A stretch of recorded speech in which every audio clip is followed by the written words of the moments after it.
Bienvenidos una vez más a tu programa, La Última Reforma. Nos sentimos siempre complacidos de poder compartir con ustedes verdades que requiere escuchar la iglesia de hoy. Y cuando decimos iglesia, no nos estamos refiriendo a un grupo o alguna denominación religiosa, de ninguna manera. Te estamos hablando a ti, que nos estás escuchando a esta hora. Bueno, un saludo de todos los que hacen posible este programa. Tu servidor es apenas el vocero de todo un andamiaje que hay para poder hacer posible este programa. Así que un saludo de parte de todos ellos para ti en este momento. Pues bien, vamos a darle continuidad a los estudios relacionados con el Evangelio de la Gracia. Estamos en el capítulo 1.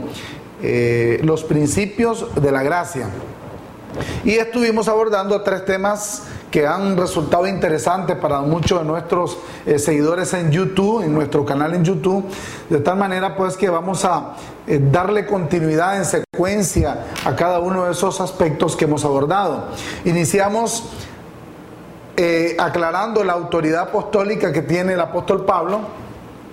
Posteriormente analizamos el conflicto apostólico relacionado con la llegada del apóstol Pablo, y en el capítulo anterior o en el tema anterior estuvimos abordando el tema de la misión apostólica de Pablo.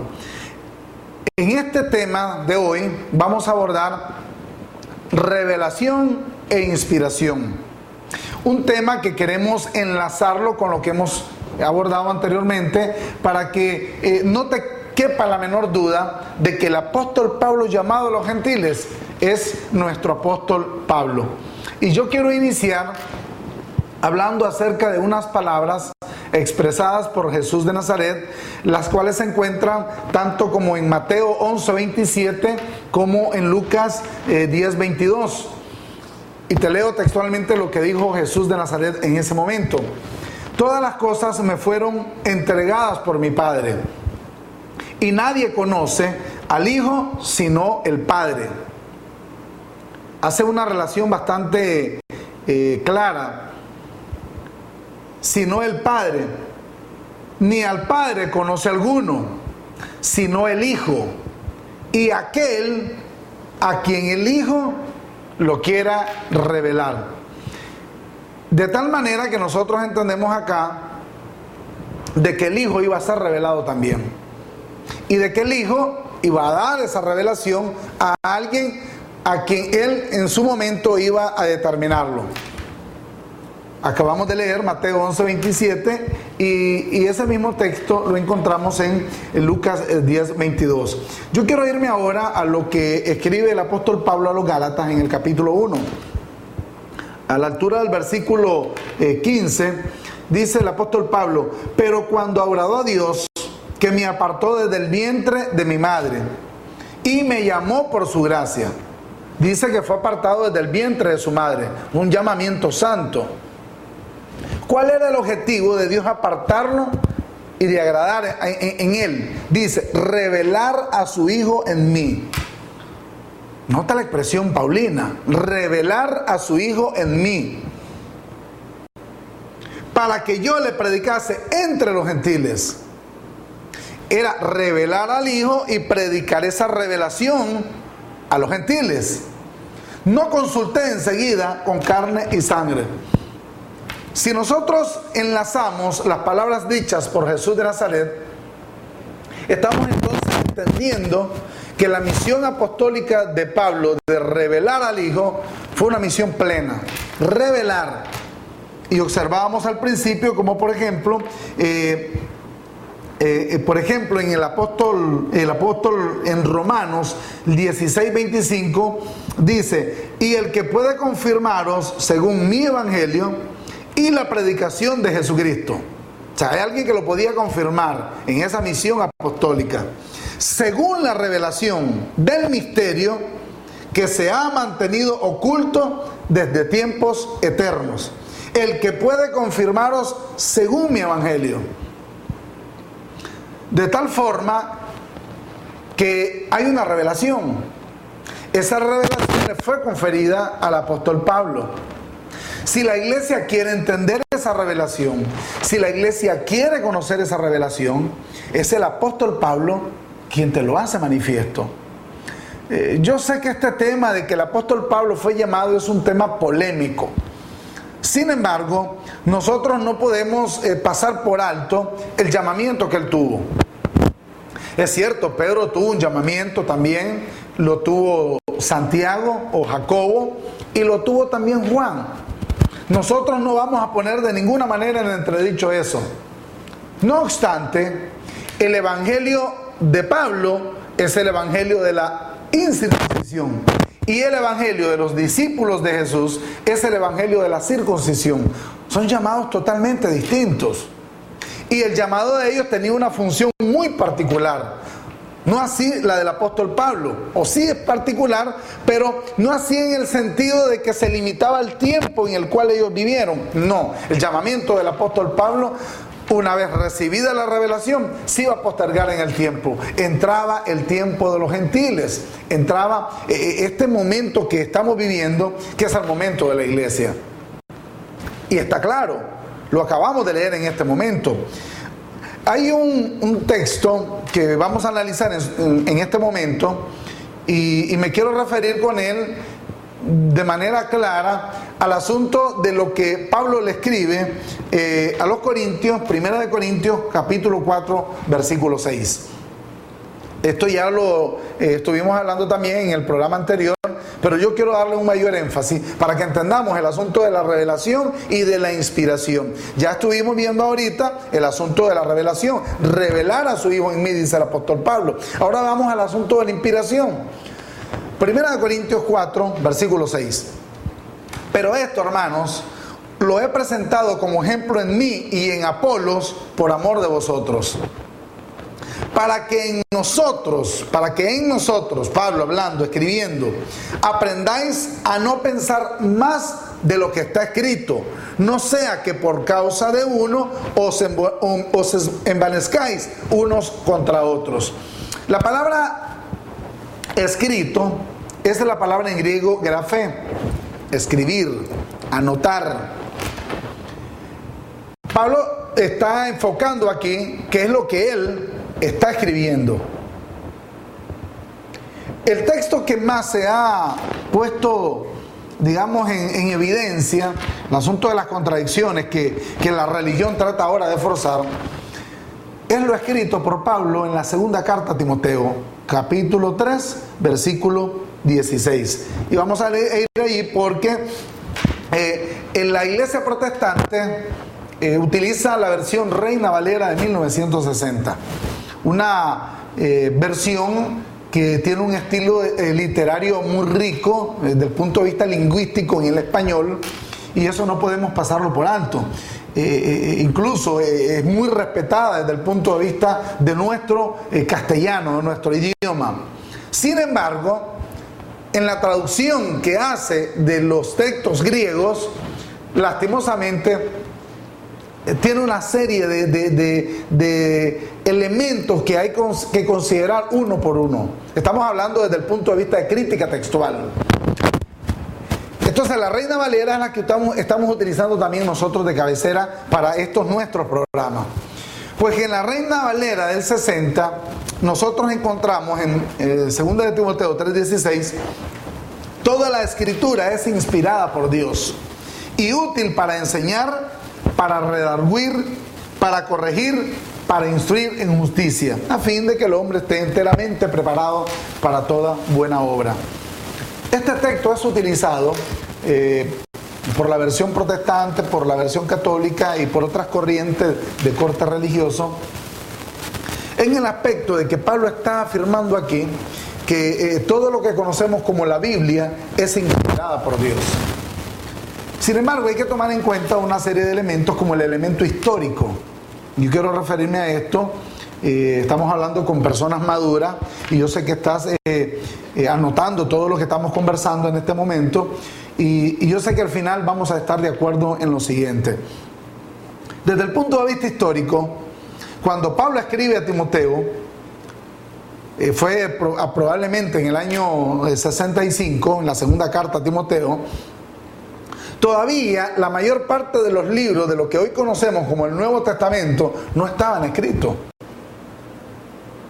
Primero. Segundo, aún lo que conocemos como Antiguo Testamento, que son los libros que fueron ordenados por los judíos de aquella época, todavía no estaban de acuerdo acerca de cuáles iban a ser los libros que iban a contener toda la Biblia hebraica, por así decirlo. Aún ellos tenían algunas dudas con respecto a Cantares, con respecto a otros libros como Esther. Esther es un libro histórico muy bueno, sin embargo la palabra de Dios no aparece en ese libro. Entonces, cuando Pablo dice o menciona la Escritura, Pablo no se está refiriendo a los 66 libros o 73 libros en la versión católica que hoy conocemos como la Biblia. Y si hacemos enlace con lo que Pablo advierte a los corintios, oigan, miren, no piensen más de lo que está escrito, y en el hábito que él había determinado para las congregaciones de Asia, de que leyeran las cartas que él les escribía, obviamente Pablo se está refiriendo a lo que él escribió. Así de sencillo. En la crítica textual, en la palabra, toda la escritura, la palabra escritura es grafos. O sea que hay una similitud en el griego con lo que Pablo escribió en 1 Corintios 4:6.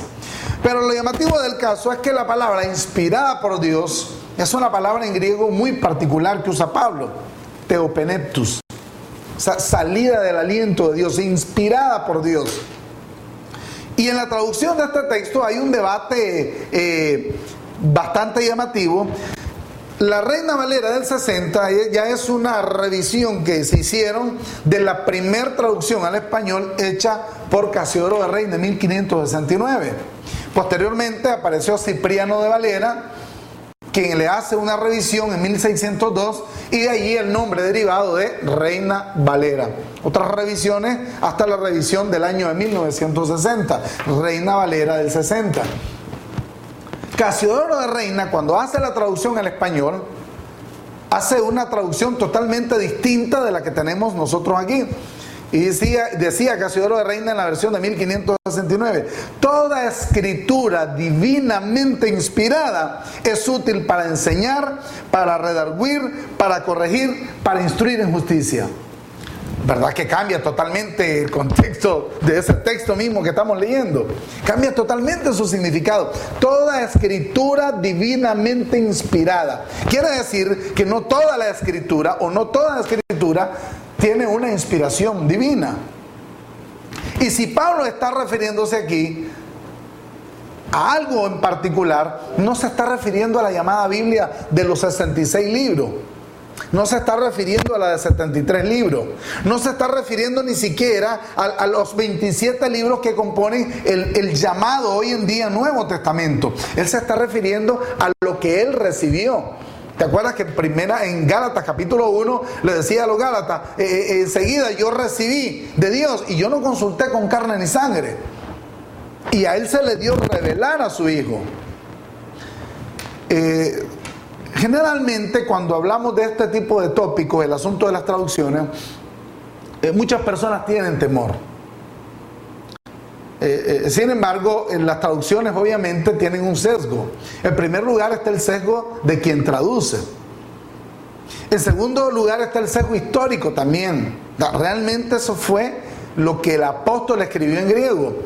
Y yo quiero referirme a esto porque, por ejemplo, hay una versión católica llamada Torres Amat que hace la traducción de Primera de Timoteo 3:16, de Segunda de Timoteo 3:16 de la misma forma en que la hizo Casiodoro de Reina en 1569.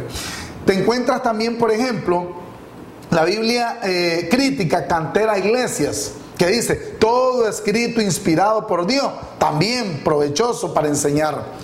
Te encuentras, por ejemplo, la Nueva Biblia Española de 1976. Todo escrito inspirado por Dios sirve además para enseñar. El Nuevo Testamento de Luis Alfonso Schockel y Juan Mateos dice todo escrito inspirado por Dios. La Peshitta, que es una Biblia y antigua, dice toda escritura que ha sido escrita por el Espíritu. Es provechosa para enseñanza. Lo más llamativo del caso es que si te vas a la Vulgata Latina, que es la primera traducción que se hace del griego a un idioma distinto, que en este caso es el latín, que la hizo Jerónimo, el llamado San Jerónimo por la Iglesia Católica, dice exactamente lo mismo. Y estamos hablando de traducciones viejas, traducciones antiguas. La Vulgata Latina dice en latín: toda escritura inspirada de Dios es propia para enseñar, para convencer, para corregir. Es obvio entonces que el contexto de 2 de Timoteo 3:16 se está refiriendo a lo escrito por Pablo. Actualmente nosotros tenemos 14 cartas escritas y designadas por Pablo, incluyendo Hebreos. Que Hebreos, en su momento también haremos un estudio, que Hebreos fue escrito por Pablo aún con el debate que hay alrededor. Porque tome en cuenta, si a él se le dio revelar al Hijo, el único que podía aclararnos todos los misterios relacionados con eso es precisamente el apóstol Pablo. De otra manera no pudo haber sido otro que Pablo, el escritor de Hebreos. Se habla también, por ejemplo, cuando le escribe a los colosenses, que hay una carta que fue escrita a la Odisea. Y no sabemos si hay otros escritos que en el momento, en el contexto en el que vivió el apóstol Pablo, se escribieron también. Sin embargo, actualmente tenemos 14 cartas escritas por el apóstol. ¿No te parece llamativo? Los llamados padres apostólicos, los que sucedieron en el tiempo a los discípulos de Jesús y al apóstol Pablo, la referencia que usaban era también la del apóstol Pablo. Mencionamos mucho sus cartas, el contenido de su teología. ¿No te parece todo esto llamativo? Digno de ser puesto de manifiesto. El apóstol Pablo recibió revelación y el apóstol Pablo fue inspirado por Dios. ¿Quieres saber cómo se encuentra la iglesia hoy en día? ¿En qué estado y qué condición espiritual está la iglesia? El llamado para aclararte eso a ti es el apóstol Pablo. Si, por ejemplo, quieres saber a nivel personal cuál es tu posición en Cristo, es el apóstol Pablo. El gran tema de la salvación, un tema que los arminianos lo han hecho bastante complejo y que Calvino lo hizo un poco más fácil de entender. Ese tema de la salvación, quien lo aborda realmente con lujo de detalles, es tu apóstol Pablo. Te vas a terminar dando cuenta, como lo dijimos en el programa anterior, que el lenguaje apostólico de Pablo es un lenguaje totalmente diferente. Tú lees a Santiago, tú lees a Pedro, tú lees, por ejemplo, a Judas o a las 3 cartas universales de Juan. No combinan con el lenguaje del apóstol Pablo. Son lenguajes totalmente diferentes, porque fueron escritos para un pueblo diferente, para una nación multicultural diferente, porque Pablo escribió para la iglesia. Qué bonito es saber que tenemos un apóstol muy particular. Y bueno, hay personas que nos escuchan y dicen: tú estás poniendo a Pablo en lugar de Dios. Y no se trata de eso. Aun cuando Pablo dice: se me dio a revelar al Hijo. Aun cuando Pablo dice: según mi evangelio, nosotros lo único que sí podemos decirte, y te lo hemos mostrado en estos 3 últimos programas y en el programa de hoy también, que en efecto a los no judíos, para los que eran gentiles, de acuerdo a la concepción de la época, fue llamado tu apóstol Pablo. Este texto de 2 de Timoteo 3:16, lo que viene, una vez que se analiza textualmente, viene a confirmar lo que en efecto te estamos compartiendo. No estamos diciendo nada nuevo. Ya en el primer siglo este debate se hizo público. Sin embargo, prevaleció la concepción religiosa, prevaleció el concepto de la ley, porque Pablo dice que como misterio debía ser escondido para luego ser revelado. Y es lo que está haciendo tu apóstol ahora. Cuando lo leemos a él, nos damos cuenta de verdades preciosas, nos damos cuenta de realidades en contexto que hoy la iglesia debe estar tomando en cuenta. Inspiración, revelación, tu apóstol Pablo. ¿Tú quieres saber quién eres? Léelo a él. analízalo, estúdialo y te vas a dar cuenta de las grandes riquezas que nosotros podemos encontrar a través de lo que él escribió. Él tiene la revelación, él tiene la inspiración, él tiene la misión apostólica. Él fue llamado para los gentiles, para la iglesia.